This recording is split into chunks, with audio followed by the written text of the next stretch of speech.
நிறைய பெண்களுக்கு நம்மளும் நம்ம ஹஸ்பண்டுக்கு பிடிச்ச உணவை சமைச்சு கொடுக்கணும், கணவரிடம் என் மனைவி கைப்பக்குவம் யாருக்கும் வராது அப்படின்ற பெயர் வாங்குறதுல மனைவிகளுக்கு ஒரு அலாதி பிரியம்.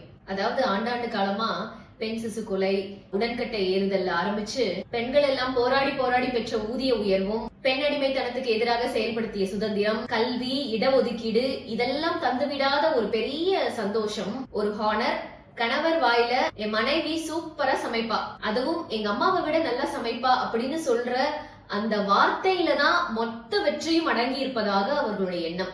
சேம் டைம் ஆல்ரெடி என்னோட வீடியோஸ்ல சொல்லியிருக்கேன், cooking is a survival skill. So அத ஆண் பெண் இருவரும் தெரிஞ்சு வச்சுக்கிறது நல்லது. இது எல்லாத்தையும் தாண்டி நம்மளை பொறுத்த வரைக்கும் food is a sign of celebration, sharing love. So இதன் அடிப்படையில் தான் எல்லா பெண்களும் தங்கள் அன்பை வெளிப்படுத்தும் விதமாக என் ஹஸ்பண்டுக்கு என் கையால சமைச்சு கொடுக்கணும்னு ஆசைப்படுறது. இதனாலேயே மோஸ்ட்லி நிறைய பெண்களுக்கு சமைக்கிறது பிடிக்கும்.